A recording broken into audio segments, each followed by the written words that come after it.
CVR ప్రేక్షకులకు స్వాగతం, సుస్వాగతం. మరి ఈరోజు చాలామందికి ఒక సందేహం కలుగుతోంది.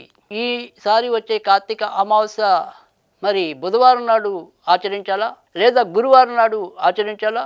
తర్వాత మరి ఈ అమావాస్య వల్ల ఎవరికైనా ఏదైనా సరే ఇబ్బంది కానీ అలాంటిది ఏదైనా ఉంటాయా? ఇలాంటి సందేహాలన్నీ కూడా మన ప్రేక్షకులకు కలుగుతున్నట్టుగా తెలుస్తోంది. అయితే నిజానికి ఏంటంటే ఈసారి అమావాస్య బుధవారం మధ్యాహ్నం నుంచి మళ్ళీ గురువారం మధ్యాహ్నం వరకు చోటు చేసుకోవటం అనేది జరిగింది. అయితే ఏదైనప్పటికీ కూడా ఈ అమావాస్యని బుధవారం కాకుండా గురువారం నాడు మాత్రమే మనం ఆచరించాలి, సూర్యోదయానికి అమావాస్య ఉండటం అనేది ఉంది కనుక. అయితే ఈసారి ఖచ్చితంగా ఏదైతే ఈ అమావాస్య నాడు మనం కొంతవరకు జాగ్రత్తగానే ఉండాలి. ఎందుకని అంటే కనుక అమావాస్య నాడికి సాధారణంగా చంద్రుడు చాలా తక్కువ బలంతో ఉండటం అనేది మనకి తెలుసు. అంతేకాకుండా ఇదే రోజు చంద్రుడు ఈ అమావాస్యకి తన నీచ రాశి అయిన వృశ్చిక రాశిలో సంచరించడం అనేది కూడా ఉంది. కనుక ఇది చాలా ఇబ్బందికరమైన పరిస్థితి. ఈరోజు ఏదైతే ఉంటాయో ఒక్కోసారి మనకి సామాజికంగా చూసుకున్నప్పటికీ కూడా కొద్దిగా ప్రమాదాలు జరిగే అవకాశాలు ఎక్కువ ఉన్నాయి. చంద్రబలం అనేది తక్కువ ఉంటుంది కనుక.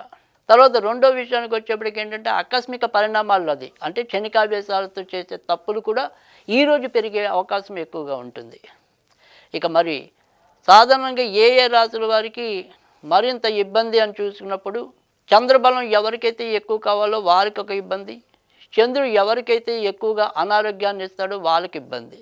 కనుక ఎలా చూసినప్పటికీ కూడా ప్రతి రాశికి ఎంతో కొంత ఇబ్బంది అయితే ఉంది. కానీ మరి మేషరాశి వారు ఖచ్చితంగా ఇటు ఆరోగ్య విషయాల్లో, వాహనాలు నడిపే విషయంలో జాగ్రత్త తీసుకోవటం అనేది అవసరం. తర్వాత మరి కర్కాటక రాశి వాళ్ళు కూడా మానసికంగా భావోద్వేగం ఎక్కువ అవటం, తర్వాత ఏదైనప్పటికీ కూడా కొన్ని తొందరపాటు నిర్ణయాలు తీసుకోవటం అనేది ఉంటుంది. ఇక తర్వాత ఏదైతే మరి వృశ్చిక రాశిలో తన యొక్క రాశిలోనే చంద్రుడు ఇదవటం అనేది అంటే నీచపట్టం అనేది ఉంటుంది కనుక వృశ్చిక రాశి వాళ్ళు. ధనుర్రాశి వారికి మరి వ్యయ స్థానంలో అష్టమాధిపతి సంచరించడం వల్ల వీరికి కూడా ఏమైనా సరే కొంతవరకు ప్రమాదాలు, ఉపద్రవాలు జరిగే అవకాశాలు ఉంటాయి. ఇక కుంభరాశి వారికి కూడా వృత్తి ఉద్యోగాల్లో ఇబ్బందులు ఎదుర్కోవటం అనేది అయితే ఉంటుంది. తర్వాత మరి ఏదైతే మెయిన్ రాశి ఉంటుందో పిల్లల వల్ల సమస్యలు పెరుగుతాయి. కనుక ఈ రాశుల వారికి అయితే కనుక మరింత ఇబ్బంది తలెత్తడం అనేది అయితే ఉంటుంది. అయినప్పటికీ కూడా ఏ రాశి వారైనా సరే, ఎవరైనా సరే ఈ అమావాస్య నాడు ఎలాంటి పనులు చేస్తే ఎంతో కొంత మంచి జరుగుతుంది అనేది చూసుకున్నట్టయితే కనుక ఈరోజు ఖచ్చితంగా మరి గురువారం రావటం అనేది, తర్వాత మరి ఉదయం ఇంచుమించుగా 11 గంటల దాకా గురుడు నక్షత్రమైన విశాఖ నక్షత్రం ఉండటం, తర్వాత అనురాధ నక్షత్రంలో ఉండటం అనేది జరుగుతుంది. కనుక ఏదైనా సరే ఎక్కువ భాగం అయితే కనుక విశాఖ నక్షత్రంలోనే అమావాస్య ఒక 2 గంటలు మాత్రమే మనకి అనురాధ నక్షత్రంలో ఉండటం అనేది జరుగుతుంది. కనుక ఈరోజు మనం ఏదైనా సరే గురువుడికి సంబంధించిన ఆరాధన చేసుకోవటం, అంటే మీరు విష్ణువుని గురువుగా భావిస్తే విష్ణువుని, శివుడిని గురువుగా భావిస్తే శివుడిని చేసుకోవటం అనేది ఉత్తమం. అయితే అందరూ కూడా ఈరోజు సాధ్యమైనంత వరకు కూడా దత్తాత్రేయుడికి సంబంధించిన పూజలు చేసుకుంటే అటు శివుడా, విష్ణువా, బ్రహ్మ అనేది ఒక మీమాంస లేకుండా ఆ దత్తాత్రేయుడికి సంబంధించిన పూజలు చేసుకుంటాం. తర్వాత అవకాశం ఉంటే కనుక ఇంట్లో ఏదైనా సరే అమ్మవారి ఫోటో దగ్గర ఈ యొక్క పెరుగన్నల్లో ఒక చుక్క కొద్దిగా తేనె కలిపి నివేదన చేసినట్టయితే కనుక తప్పకుండా మంచి పరిస్థితులు ఉంటాయి. జాతకుల్లో ఉండే హెచ్చుతగ్గులు కానీ, గోచార వసతి వచ్చే ఇబ్బందులు కానీ తగ్గించుకోవడానికి అవకాశాలు ఎక్కువ ఉంటాయి. కనుక ఈరోజు మరి దత్తాత్రేయుడికి సంబంధించిన పూజలు చేసుకోవటం, తర్వాత ఎవరైనా సరే ఈ రకంగా నివేదన చేసినట్టయితే తప్పకుండా మంచి ఫలితాలు ఉంటాయి. మరి చాలామందికి మరొక సందేహం ఏంటంటే ఈసారి పోలి సర్గం అనేది ఏ రోజు నిర్వహించుకోవాలి? గురువారం 20వ తారీఖు నిర్వహించుకోవాలా, శుక్రవారం 21వ తారీఖు నిర్వహించుకోవాలా అని.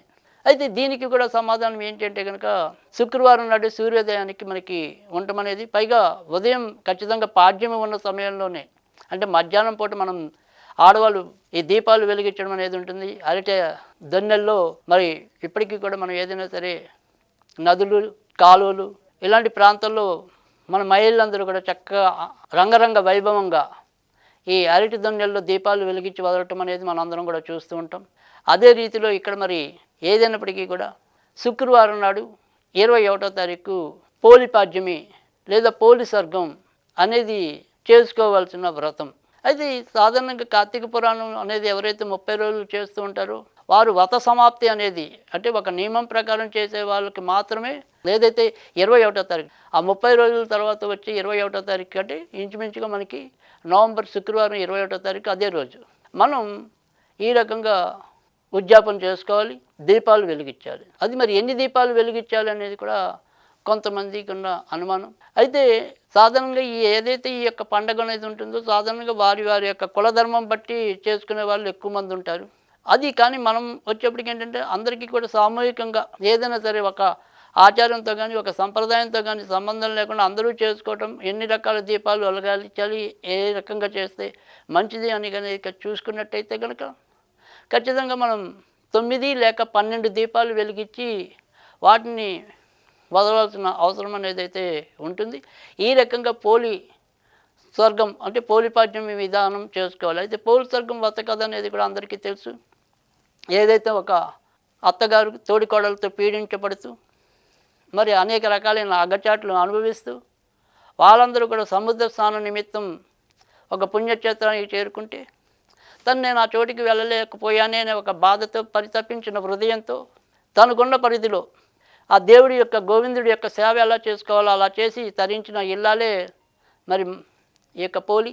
ఆమె మరి ఇంట్లో ఉన్న కాస్త పెరుగు నుంచే వెన్న తీసి ఆ వెన్నలో ద్వారా దీపం పెట్టి తన జీర్ణవస్త్రాన్ని ఒత్తిగా చేసి దీపం వెలిగించి గోవిందనామ స్మరిస్తూ మరి ఆ గోవిందుడి యొక్క అనుగ్రహ పాత్రురాలై బతికుండగానే మరి పుష్పక విమానంలో ఎక్కి వైకుంఠానికి చేరుకోవడానికి ఉద్యుక్తురాలవుతున్న సమయంలో ఆ దృశ్యాన్ని చూసి అప్పుడు కూడా అసూయతోనే రగిలిపోతూ మాకు కూడా ఆ భాగ్యం పట్టాలి అని ఒక కోరికతో ఆమె యొక్క కాలు పట్టుకుని మిగతా వాళ్ళందరూ కూడా ఒకళ్ళు క్యూలాగా ఒక సంఖ్యలాగా ఒక చైన్లాగా పైకి పయనమవుతున్నప్పుడు ఆ దృశ్యాన్ని చూసి మీరెవరు కూడా ముగ్గురు కూడా అక్కడికి రాదగిన వాళ్ళు కాదు, నలుగురు కూడా అంటే ముగ్గురు తోడికోడళ్ళు ఒక అత్తగారు, మీరెవరు కూడా అక్కడికి రాదగిన వాళ్ళు కాదు అని చెప్పి ఆమె యొక్క కాలు చెయ్యి నరికి వేస్తే ఆ తర్వాత ఈమె ఆనందంగా అక్కడికి తీసుకోవటం. అంటే ఇక్కడ ద్వారా మనకి ఏంటంటే ఈ 30 రోజుల యొక్క సారాంశం అంతా కూడా ఈ పాడ్యమి అంటే భగవంతుడిని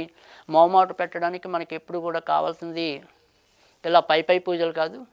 ఎవరికైతే అంతర్గతంగా కూడా అంతర్ముఖంగా కూడా ఎవరికైతే భక్తిభావన ఉంటుందో వాళ్ళకి మాత్రమే దేవుడి యొక్క కరుణా కటాక్షాలు లభిస్తాయని చెప్పి మనకి అత్యంత సులభమైన పద్ధతిలో మార్గనిర్దేశం చేయటం అనేది ఈ పోలి స్వర్గ వృత్తాంతం. ఇది మనం 30 రోజులు కూడా అంటే ఈ కార్తీక పురాణం పఠించి కార్తీక మాసం అంతా కూడా ఒక నియమ నిష్టలతో వెళ్ళని వాళ్ళు కూడా చివరి రోజు ఈ రకంగా పాడ్యం నాడు మరి ఎక్కడైనా సరే నీటి తావుల్లో ఈ రకంగా దీపాలు వెలిగించి ఆ యొక్క శివకేశవులు ఇద్దరి యొక్క అనుగ్రహాన్ని పొందాలని ఆకాంక్షిస్తూ ఈ రకంగా చేసినట్టయితే కనుక సత్ఫలితాలు లభించడం అనేది ఉంటుంది.